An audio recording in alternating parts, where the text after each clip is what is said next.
Hospital જેના વધુ એક કૌભાંડનો પર્દાફાશ થયો છે। એબીપી અસ્મિતા ઉપર ખ્યાતિ હોસ્પિટલના સંચાલકોના પાપનો પર્દાફાશ। દસક્રોઈ તાલુકામાં ખ્યાતિ હોસ્પિટલની કરતૂતનો પર્દાફાશ થયો।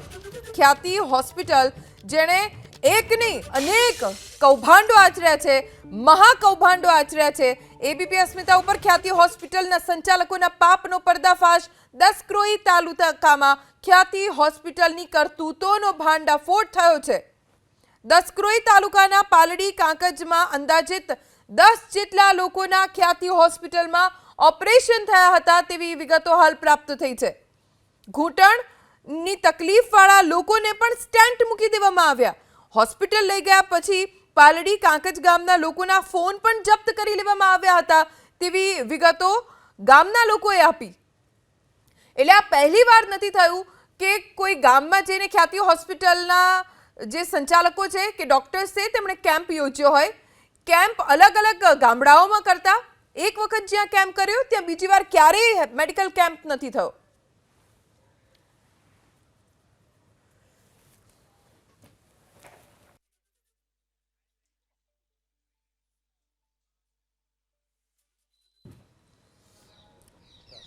તો સરકારી યોજનાનો દુરુપયોગ કરી રૂપિયા કમાવાની લાયમાં ખ્યાતિ હોસ્પિટલે જરૂર હતી કે ન હતી લોકોને ચીરી ચીરી અને પૈસા કમાણી છે। આપ દ્રશ્ય જોઈ રહ્યા છો, આ દ્રશ્ય છે અમદાવાદ જિલ્લાના દસક્રોઈ તાલુકાના પાલડી કાંકજ ગામના લોકો છે। અહીંયા પણ લગભગ 2 વર્ષ પહેલા એટલે ડિસેમ્બર 2023ના રોજ કેમ્પ કર્યો હતો સરકારી શાળામાં, જ્યાંથી લોકોને પછી લઈ જવાયા હતા અને તેમને ઓપરેશન કરી દેવામાં આવ્યા હતા। સૌથી પહેલા જે આ બેન છે તેમની સાથે વાત કરી અને જાણવાનું, તમે અહીંયા સ્કૂલમાં કેમ્પમાં ગયા હતા?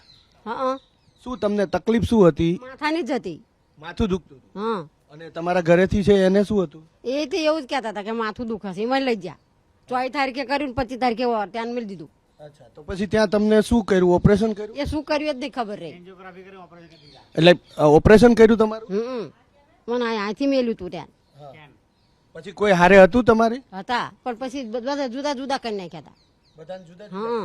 એમ નહીં, તમારું ઓપરેશન કર્યું એ પહેલા ઘરના કોઈ હતા તમારી હારે? ના, કોઈ નતું, કોઈ નહીં। ઘરનું કોઈ નહીં? કોઈ નહીં। તો કોઈને જાણ કરી હતી કે આમનું ઓપરેશન કરીએ છીએ? ના। શું નામ તમારું? જનકબેન। અચ્છા, આ જનકબેન છે, એમનું કેવું એમનું ઓપરેશન કર્યું, કોઈને જાણ નથી કરી। આ કાકા પણ ત્યાં ગયા હતા ખ્યાતિ હોસ્પિટલ। કાકા, કેમ કર્યો તમે? શું તકલીફને લઈને ત્યાં ગયા હતા અને પછી તમે ક્યાં અહીંથી કેટલા લોકો ગયા હતા? મને ટીચરની તકલીફને હું બતાવવા ગયો હતો, પછી એથી મને કે તમે ત્યાં ચાલો હોસ્પિટલમાં તમારી સારવાર થઈ જઈ છે। અને ત્યાં જઈને એન્જિયોગ્રાફી કરી અને મને કે તમારી 2 નળી બ્લોક છે, ઓપરેશન કરવું પડશે। મેં ના પાડી, બરજબરી રજા લઈને ઘેર આવતો રહ્યો। અચ્છા, એ પછી તમે ક્યાંય ઓપરેશન કરાયું ખરા? ના, કંઈ નહીં કરાયું। તો અત્યારે બધું ઓકે છે? કોઈ તકલીફ તો કોઈ દિવસ નથી મને। તો એ લોકોએ તો કીધું હતું ને 2 નળી બ્લોક? એ લોકોએ કીધું હતું પણ મેં ના માની કે મને કોઈ તકલીફ નહીં, મારે ઓપરેશન કરાવવું જ નથી એમ। કેટલા લોકો ગયા હતા? અમે લગભગથી 15 જણા જેવા જતા હતા, એમાં 5-6 ઓપરેશન કરી નાખ્યા, અમે બીજા બધા પાછા આવતા રહ્યા હતા। અચ્છા, પછી તમારી સાથે કોઈ આવ્યું હતું ઘરનું? કોઈ નહીં ને, હું એકલો જ ગયો હતો। તો ફોનથી કઈ જાણબાર કરી હતી? જાણ છોકરાને કરી, છોકરે ના પડતી કે ઓપરેશન નથી કરવા, મારા પપ્પાને કોઈ તકલીફ નથી ને એમ। પછી અમે રાતે રજા લઈને ઘેર આવતા રહેતા। પછી પેલું ત્યાં ફોન આપ્યા હતા નતા આપ્યા, શું થયું હતું? પછી ઘેર આવતી વારે ફોન આપ્યો ને ફાઇલો લઈ લીધી। અને પેલા ફોન લઈ લીધા હતા? હા, ફોન લઈ લીધા, દાખલ કરે એન્જિયોગ્રાફી કરતી વારે ફોન લઈ લીધા। આ અન્ય એક કાકા પણ છે જેમનું ઓપરેશન પણ કર્યું છે, એમની સાથે વાત કરી। તમારું શું તકલીફ હતી જ્યારે તમે કેમ્પમાં ગયા ત્યારે? શું તકલીફ હતી? પોસ્ટરની તકલીફ હતી। પછી તમને લઈ ગયા હતા હોસ્પિટલ? હા, તો કે ત્યાં આવજો, બધું થઈ જશે। પછી જ્યાં એટલે અમને તો ઉપર લઈ જઈને વિમાન કે તમારી નવી બ્લોક બોલે છે, ત્યાં કરાવવું જ પડશે, કે ક્યારેક અટક આવે તમને, એમ કરીને લઈ કરી નાખ્યું એન્જિયોગ્રાફી। તો ઓપરેશન કરતા પહેલા ઘરે જાણ કરી હતી? કોઈ નહીં, અમારા બાબાને એમને ખબર જ નથી, કોઈ હતા જ નહીં, બધા એકલા જ રહ્યા હતા। તો તમે ફોનથી જાણ નથી કરી છોકરાને? ના, આજે ઘેર પાછું આવવાનું તો ફોન નતો કર્યો મેં। એમ નહીં, ઓપરેશન કરતા પહેલા તમે નતું કીધું કે હું મારા ઘરે જાણ કરી દઉં? ના, કર્યો તો ફોન આવ્યો હતો ને, એમને ફોન કર્યો। અચ્છા, આવો આ બાજુ, તમે એમના છોકરા છો ને? શું થયું તું? આખી ઘટના મને કહો, કેવી રીતે થયું તું? ફોન આવ્યો તો નતો આવ્યો? અહીંયા આગલે દિવસ કેમ કર્યો, બીજે દિવસ ગાડી લેવા આવી એમને તો કે સાંજે રિટર્ન મૂકી જઈશું. તો સાંજે રિટર્ન આવ્યા ને એટલે મેં ફોન કર્યો. તો ફોન કર્યો તો મને કહે કાલ સવારમાં મૂકી જઈશું, કંઈ કરવા નથી, અત્યારે રાત રોકાઈને સવારમાં મૂકી જઈશ. ભાઈ સવારમાં 12 વાગ્યા સુધી ના એટલે મેં પાછો ફોન કર્યો. તો મને કહે એમને તો સ્ટેન્ડ મૂકી દીધું. તો કીધું મારી પરવાનગી વગર તમને સ્ટેન્ડ કઈ રીતે મૂકી દીધું? તો કે હવે કંઈ ના થાય. મેં કીધું અત્યારે એમને ઘરે મોકલો. તો કે તમારી રીતે આવીને લઈ જાઓ, કંઈ થાય ને અમારી જવાબદારી નહીં. પછી હું હોસ્પિટલ ગયો, ત્યાં તો બધું ભરાયેલું હતું, પછી આપણે કંઈ કરાય નહીં. તો એમને 3 દિવસ રોકાયા અહીંયા આગળ. 3 દિવસ રાખ્યા પછી એમને ઘરે મોકલ્યા રજા. કાકા શું નામ તમારું? મારું નામ જયંતિભાઈ પારેખ. અચ્છા જયંતિભાઈ, શું તમને શું તકલીફ હતી? શેના માટે ગયા? મને તો સાથીમાં દુખાવો હતો. પછી મેં કીધું બેન મને આવું થાય છે અમુક ટાઈમે, તે હું તો ખાલી બતાવવા આવ્યો છું, શું શકશું ને તમે કહો મને. તો આ કેમ્પના હિસાબે આવ્યો છું, બાકી મારા ડૉક્ટર પાસે હું જઈશ. તક ના હેડો, અમે તમને તો બધું જ તમને કાર્યવાહી કરીને રિપોર્ટો કાઢીને તમને મૂકી જઈશું હોજે. આ તો સવારમાં લઈ ગયા ના હોજે મૂકવાના 3 દાડો તો રાખીને બીજે 3 દાડે એમને પણ એન્જિયોગ્રાફી કરી. હું ના પાડતો, મારે કરવું નહીં. મેં કહું મારા ઘરના કોઈ આવ્યા નહીં, આના એમને બતાવ્યા વગર તો ના જ કરાય ને. તાકે ના એમાં કશો વાંધો નહીં. તે ફોન લઈ લીધો ને એમને તો પછી એમને કાર્યવાહી ચાલુ કરી, એમને કરી દીધું તરત એન્જિયોગ્રાફી.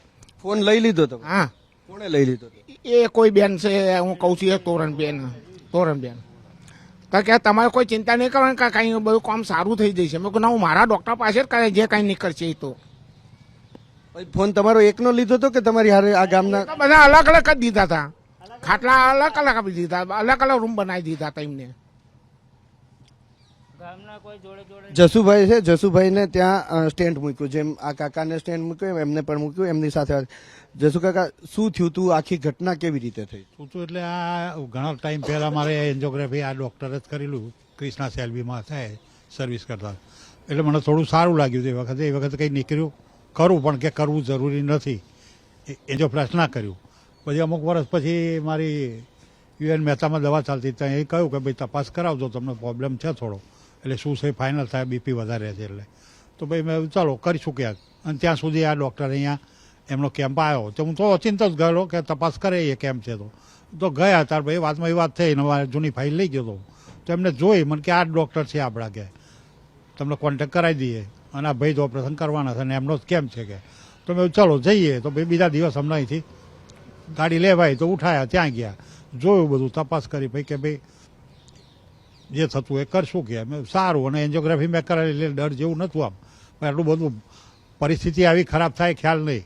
એટલે મેં એવું કરો, અને છોકરાને મેં પૂછ્યું નહીં, અને કોન્ટેક્ટ એ નહોતો થયો, ફોન એ લઈ લીધા તમારો. પછી વાત થઈ ભાઈ કે એન્જિયોગ્રાફી કરવાની. મેં જે થતું હોય ભાઈ વિચારીને કરજો. કે સારું. એન્જિયોગ્રાફી કરી એટલે કે ભાઈ નરી તમારી ચોકઅપ છે. અને પહેલાં કરી તો અહીંયા હાથેથી કરી તો ખભા સુધી જ ગયું, ભાઈ આગળ જતું નહોતું. એટલે ગોદાગોદ કરી હાલની તારીખે મને અહીંયા દુખે છે, પાવ ભરીને હોઈ જવું તો પ્રોબ્લેમ છે. પછી પગમાંથી નાખી, ત્યાંથી કર્યું એ લોકોએ, ચેક કર્યા. ભાઈ છોકરાને એમને પૂછ્યું કે ભાઈ આમને નાખવાનું છે બલૂન, એટલે કે શું કરશું કે. તો કે છોકરાને પૂછો, છોકરાને ફોન કર્યો, છોકરો કે એવું કંઈ કરાવવાનું નથી અને બધું ફ્રોડ શકે. પછી ત્યાં આવ્યા અને ઘણા માણસો એને અમારા બાબાએ ઘરનું ફેમિલી આવ્યું, બધાએ તોફાન કર્યું ઘણું, કચકચ કરી એમ કે ભાઈ હા ગામના આગેવાનો સરપંચ આવ્યા, બધા આવ્યા, લેડીઝ આવ્યા, જેન્ટ્સ આવ્યા, બધા એને કહ્યું કે ભાઈ આ કરવું જરૂરી નથી અને તમે ખોટું કરી રહ્યા છો. તો કે છે એમને નામ છે ને તેમ છે કરી. પછી માળ ટાળું પાડ્યું, માફી માગીને નાન કર્યું. અને એ તોરલબેન કરી છે એ બહુ વહીવટ કરતા હતા, તો એમને ભાઈ બધું સેટિંગ કર્યું ધીરે ધીરે. અને પછી ઓપરેશન કરવાનું નક્કી કર્યું બીજા દિવસ. આમ એ બાખું તો પાડી દીધું 2 જગ્યાએ, એટલે બીજે આડાવરા જઈએ તો રખડું તાત્કાલિક કરાવવું પડે, વધારે ટાઈમ રખાય નહીં એને, બ્લડિંગ થાય તો ઉપાધિ. એટલે પછી તાત્કાલિક ત્યાં પછી બીજા દિવસ ઓપરેશન કરાવ્યું. પછી રજા આપી 2 દિવસે. અત્યારે હાલ બીપી તો છે જ, હવે એ શું કર્યું એ હવે એ જ જાણે. આપણને કહ્યું ભાઈ તમારું આ થઈ ગયું એન્જિયોપ્લાસ્ટી, પછી શું કર્યું એમને ખબર. સરપંચ છે આ ગામના, ત્યારે એ લોકો હાજર હતા. સરપંચ, કેમ્પમાં કેટલા જણા ગયા હતા અને ત્યાં હોસ્પિટલ પછી ગામના કેટલા લોકો ગયા હતા, એમાંથી કેટલાનું ઓપરેશન કર્યું? લગભગ આશરે 15-16 જણા અહીંથી લઈ ગયા હતા. પહેલા દિવસે જે ચેક કર્યું એમાં બીજા દિવસે કોઈને કંઈક આયા નહીં અને ત્રીજા દિવસે કે તમે આવજો બતાવવા, એટલે બધા ક્યાં હાજર? તો કે તમારે જરૂર જ છે, એટલે બળજબરીથી લઈ ગયા. કોઈને પહેલાં જાણ નહીં કરી કે તમે તમને પરમ દિવસ લેવા આવીશું, પછી એ પ્રમાણે ત્યાં લઈ ગયા. પછી કોઈને ત્યાં ગયા પછી બધાના ફોન પણ એમને એરેજ જ કરી લીધા. બરાબર, કોઈને એમ કે આ રીતે કરાય કે ના કરાય તો પહેલાં ઘરની પરવાનગી લેવી પડે. કોઈ છોકરા ઉંમર લાયક હોય ને ક્યાંક થાય તો અમે આખી રાત અમે આગેવાનો અમે ધારાસભ્યોનો સંપર્ક કર્યો, પણ બધાની તબિયત સારી હતી એટલે પછી અમે રજા લઈ લીધી. 2-4 જણનું જ કર્યું, બાકી અમે 8-9 જણ તો નીકળી ગયા ત્યાંથી બહાર. બસ આજ. અચ્છા, આ માજી પણ છે, એ પણ ગયા હતા. માજી, તમારું ઓપરેશન થયું છે કે નથી થયું? થયું તું પરણ લઈ જાય ને પરણ જેવું ખરી ભાઈ, પરણ હું તો પાછી આવીશું. મને તો વધુ થઈ ગયું હતું, બચવાની. તમે કેમ્પમાં શું તકલીફ હતી એટલે ગયા હતા? અહીંયા ગામમાં તમે હેડો, તમને હાજે પાછા મોકલશું. એમ નહીં કેતો, અહીંયા જે કેમ્પ થયો હતો સ્કૂલમાં, તમારી શાળામાં, અહીંયા ગામમાં, ત્યારે તમને શું તકલીફ હતી એટલે તમે? તકલીફ જ નથી ને ભાઈ, છે દુખાવો થતો તો એમ. પછી શું કીધું તમને? ત્યાં જઈને એમને રિપોર્ટ કર્યા કે બેન આવું કરવું પડશે, તમને દાવી ખબર ના પાડી તોય તે કરી નાખી. ના પાડી હતી તમે? ના પાડી તોય તે. તમારા ઘરનાને કોઈને જાણ કરી હતી, છોકરાને કે ઘરે? છોકરાને કીધું તું, વહુ નતું કીધું. તમે કે હોસ્પિટલ વાળાએ? હોસ્પિટલ સોનર પેલ અમે જ કીધું, અમે જાતે જ ગયા હતા. ઓપરેશન કર્યા પછી કીધું કે પેલા જાણ કરી હતી? પેલા જાણ નથી કરી, પછી કરી અમને. પછી અમને કીધું કે તમારે હવે 2 દાડા રહેવું પડશે. મને 4 દાડા રાખી હતી. હવે અત્યારે કઈ તકલીફ ખરી? ના, અત્યારે નહીં તકલીફ પડે. અહીંથી ચડાય તું મને. શું નામ તમારું મારે? સંતોષબેન. સંતોષબેન, તમારે શું તકલીફ હતી કે ના કેમ્પમાં ગયા હતા? શું ફરિયાદ લઈને કેમ્પમાં ગયા? આ ખભા દુખે છે એવું તકલીફ હતી એટલે અમે જ્યાં તો ક્યાં પર કે ત્યાં હાલો કે સવારમાં ગાડી આવી જઈ એટલે અમે તો ગયા બધા. અમને એ ખબર હતી કે ત્યાં લઈ જઈને શું કરશે, ત્યાં લઈ જઈને પાછા અમને તો કપડાં બદલીને સવારમાં તરત બધાને બેહા દીધા લાઈનસર, અને એક જણને મેં લઈ જાય. હા, અલગ અલગ રૂમમાં એક જણને લઈ જાય. પછી આપણને શું કે અંદર જઈને શું કરે છે એ. અમે છે ને તે કે મારે તો હાથ દુખે છે, તમે આ છે આ કરો, પણ મને તો ચડાયું એનું કફી હૃદયમાં બધું એનું કફી કરી નાખ્યું. પછી મને તો ટાટ ચડીને તાવ ચડ્યો ને ત્યાં મારી દીકરી હારે હતી, બીજું કોઈ હતું નહીં. એટલે અમે તો રોવા માંડ્યા ને બધું તોફાન કરવા માંડ્યા હતા, પણ કોઈ અમારે ત્યાં હગું થાય. પછી અમે ઘરે આવ્યા બીજા દિવસે. પછી મને તકલીફ બહુ થઈ, આ હૃદયની બધી દુખાવો ચાલુ રહ્યો, દુખાવો ચાલુ રહ્યો. અત્યાર સુધી હજુ મારી દવા ચાલુ જ છે. પછી હું વધારે માંદી થઈ જઈ, પણ મને દાખલ કરી સાલમાં, હજુ મારો મહિનો જ થયો. અચ્છા, ઓપરેશન કરતા પહેલા ડોક્ટરે કે તમે તમારા ઘરે નથી કરીને કશી જાણ કરી હતી ખરા કે આવું ઓપરેશન? એટલે અમારા ઘરના માણસ છે ને અહીં ચોરાય બી છે, એટલે અમારા જસુભાઈ બધા બેઠા છે કે આ તો કેપ છે કે આ બધા તે કે તાર જવું જા કે હું તો જઈ આગે તને ખભા દુખો છે એટલા માટે. કેમ્પની વાત નહીં કરતો માં, ઓપરેશન પહેલા જાણ કરી હતી કે આવું ઓપરેશન કે છે? શું નથી કીધું કોઈ, તાત્કાલિક કહું છું અંદર એક જણને લઈ જા. હા, એનું ગફી કર્યું તો કે તમને બીજું કઈ દર્દ નથી કહેશે, તકલીફ નથી, ઓપરેશન ના કર્યું અને આનો તો ટેન મૂક્યું કાં તો. તો આ રીતની પરિસ્થિતિ છે. અને અશ્વિનભાઈ છે અહીંયા. અશ્વિનભાઈને જ્યારે આ પ્રકારેની જાણ થઈ, જસુભાઈ છે એમના પુત્ર છે, આ પ્રકારેની જાણ થઈ કે ગામના એટલા લોકોને લઈ ગયા ત્યારે એ ત્યાં ગયા હતા. શું ઘટનાક્રમ હતો જાણીએ. અશ્વિનભાઈ, આખો ઘટનાક્રમ કયો, શું કેવી રીતે થયું? એટલે પહેલા જ્યારે કેમ્પ થયો ને ત્યારે પપ્પાએ મને જણાવ્યું, આ પપ્પા છે મારા, કે ભાઈ ગામમાં આવો કેમ્પ છે તો હું ત્યાં આગળ રૂટીન ચેકઅપ કરાય છે એમ. તો મેં કીધું વાંધો નહીં, જજો ત્યાં આગળ શું કહે છે જોઈએ આપણે. અને દવા એમની રૂટીન વર્ષોથી ચાલુ છે, ડાયાબિટીસની, પ્રેશરની, બરોબર. પણ મેં એવું કીધું કંઈ વધારે પડતું કંઈક કરવાનું હોય ને તો પહેલાં મને પૂછી લેજો. તો કે સારું. પછી અહીંયાથી કેમ્પમાં તો 100-150 માણસનું અહીંયા ચેકઅપ થયું છે. પણ ત્યાં આગળ જ્યારે લઈ જવાના હતા ને ત્યારે એમને બસ મોકલી, બે વાર બસ આવી કે ભાઈ અહીંયાથી બધા જે આવા સોર્ટિંગ કરેલા કે ઉંમરલાયક માણસ હોય જેને બહુ ખબર ના પડતી એવા માણસોને ત્યાં લઈ ગયા ખ્યાતિમાં. અને અહીંયાથી ત્યાં લઈ ગયા પછી શું કર્યું કે ફોન બધાના લઈ લીધા. અમે ફોન કરીએ ને અહીંયાથી, હું બીજે દિવસે સાંજે ઘરે આવ્યો ને તો પછી ઘરે મમ્મીએ કીધું કે ભાઈ પપ્પા આયા નથી, હજી ત્યાં ગયા છે રૂટીન ચેકઅપમાં, પણ હજી આયા નથી. કહીને એવું ગયા છે કે ભાઈ હું આવું તો આવું, ને ત્યારે મોડું થાય એમ. પછી ફોન લાગ્યો તો પછી રાત્રે મોડા ત્યાંથી તોરલબેન કરીને બેન હતા, એક તે મેનેજમેન્ટના હેડ હતા આખા. અત્યારે છે નહીં, આજે બધું કૌભાંડ હમણાં નીકળ્યું ને એમાં એ બેનનું નામ નથી. એ કદાચ પહેલા જતા રહ્યા હોય, કદાચ ના પણ આવ્યો નામ એમનું. હવે એ બેનનો મને ફોન આવ્યો 10 વાગે કે ભાઈ આવું છે ને તમારા પપ્પાને એન્જિયોગ્રાફી કરી છે તો એન્જિયોપ્લાસ્ટી કરવી પડશે એમ. જે સ્ટેન્ડ મૂકવું પડશે તો અમે મૂકી દઈએ છીએ 11 વાગે રાત્રે. તો મેં કીધું તમે મારી પરવાનગી લીધી, એન્જિયોગ્રાફી કરવા માટે પહેલા વાલીનું પૂછવું પડે, એનું સાઇન કરાવવી પડે. તો કે જસુભાઈ છે તમારા પપ્પા છે ને એમને જાતે પહેલા કન્ફેસ કર્યું છે ને અમે એમનો વિડીયો ઉતારેલો છે. એ બેન એવું કીધું.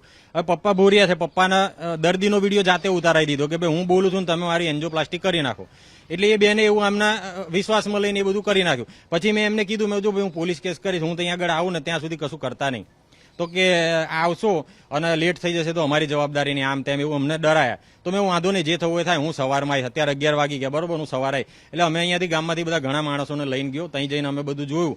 પછી બેનને મેં વાત કરી કે ભાઈ આવું આવું થયું છે. તો પછી મને પપ્પાનો વિડીયો બતાવ્યો, આવું બધું ડરાયા કે ભાઈ હવે આ એન્જિયોગ્રાફીની જે પાઇપ નાખેલી છે જે અંદર એ કાઢીશું ને તો ફરી વાર હોલ કરવો પડશે અને આના ભેગું તમારે થઈ જાય, નળી બ્લોકેજ જ છે 100% એમ. અને તમે બીજે બતાવશો તો તમારે ખર્ચો થશે, અહીંયા તમારે મફતમાં થશે, સરકારી લાભ મળી જશે. એટલે એવું કરીને અમને ડરાયા. પછી પપ્પા થોડું કેવું છે કે પપ્પાને એમને એવું બધું સમજાવી દીધેલું ને બ્રેન વોશ કરીને કે ભાઈ પપ્પા મારી વાત ના સમજ્યા. મેં કીધું પોલીસ બોલાવી લઉં છું અત્યારે, બરોબર. આ બધાને ગામમાંથી જેટલા ગયા બધાને એક જ દર્દ હતું, બીજું કોઈ દુઃખ જ નહીં. તો પછી પપ્પા કે ના આપણે એવું કશું કરવું નહીં, તું આ બધી મગજમારી ના પડી, પોલીસની બધી મગજમારી ના પડી એમ. એટલે કે આપણે ઓપરેશન મારું કરાવી નાખો. પછી મેં કીધું ઘરમાં મગજમારી થાય ને પપ્પાની ઉંમર પણ એટલી, એટલે મેં કીધું આપણે કંઈ કરવું નથી, આપણે કરી નાખો. પછી બેન કે તમે ફોર્મમાં સહી કરી નાખો. એટલે મારી સહી કર્યા પછી એમનું ઓપરેશન કર્યું એન્જિયોપ્લાસ્ટીનું.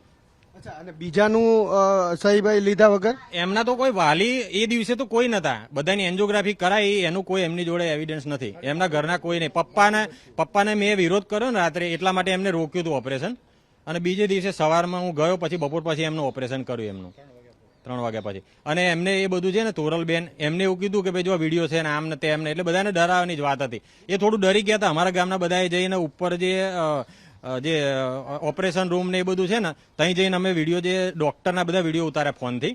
તો એમને એવું કીધું કે ભાઈ વિડીયો ના ઉતારશો અમારા, અમે જે કરીએ છીએ બધું બરોબર છે, તમે ચિંતા ના કરશો. પણ પછી એમને લાગ્યું ને કે આ બધાના ડાઉટ ગયો છે, એટલે એમને એવું કીધું માફી માંગી અમારા ગામનાની કે ભાઈ જો કોઈ આની અંદર કોઈને તકલીફ નથી થઈ, કોઈની ડેથ થઈ નથી, કશું થયું નથી, તો તમે અમને માફ કરો અને હવે પછી અમે આવું કશું નહીં કરીએ એમ. એટલે પછી અમે બધા શાંત પડી ગયા કે કંઈ આપણે ગામનાને કંઈ નુકસાન નથી થયું. એમાં સરપંચ પણ ત્યાં આગળ આવી ગયા હતા રાત્રે. એટલે એમને પણ કીધું કે ભાઈ જો આવું પછી હવે કરતા નહીં, અને આવો તો પહેલા તમે પરવાનગી લઈને આવજો કોઈ પણ સરકારી મામલતદારની કે કલેક્ટરની એમ. તો જેના ઓપરેશન થયા એને ફરી એક વખત પૂછીએ, તમારું ઓપરેશન થયું, ઓપરેશન કરતા પહેલા કોઈ ઘરનાની સાઇન કે જાણ કરી? ના, નથી કરી, કોઈની જાણ નથી. ફરી એક વખત આપને એ જ પૂછું છું કે તમારું ઓપરેશન થયું એ પહેલા કોઈની સહી લીધી હતી, કોઈને જાણ કરી? કોઈની સહી નથી લીધી, કોઈની જાણ જ નથી કરી, ઘરના કોઈની. અચ્છા, અન્ય બે બહેનો છે એમનું ઓપરેશન થયું છે, એમને ફરી એક વખત પૂછી લે. તમારું ઓપરેશન કરતા પહેલા, આખો સવાલ સાંભળજો, તમારું ઓપરેશન કરતા પહેલા હોસ્પિટલ વાળાએ કોઈની સહી લીધી હતી, ઘરનાને જાણ કરી હતી? ખબર જ નહીં પડવા દીધી, એમને જ કરી નાખ્યું. બાબલો ઘેર હતો, કઈ ખબર નહીં પડવા દીધી, એમને મૂકી દીધું, મને રાતે મેલ્યું હતું, કોઈ બોલાયા જ નથી. તમારું ઓપરેશન કર્યું એ પહેલા કોઈની સહી લીધી હતી, કોઈને જાણ કરી? કોઈ નહીં. આમ તો અમે 2 દેરાણી જેઠાણી જ હતા. અચ્છા, તમે દેરાણી જેઠાણી? હા, દેરાણી જેઠાણી. તો આ રીતના વધુ એક કૌભાંડ પાલડી કાકજ ગામથી સામે આવ્યું છે કે અહીંથી લઈ ગયા હતા બધાને, કોઈના ઘરનાને જાણ ન કરી. લોકોનું તો કેવું એવું પણ છે કે મોબાઈલ પણ ત્યાં લઈ લીધા હતા, જેથી કરી અને ઘરના લોકો સાથે વાતચીત ના થઈ શકે અને જાણ કર્યા વગર જ ઓપરેશન કરી નાખ્યા હતા. કોઈને ઘૂંટણની તકલીફ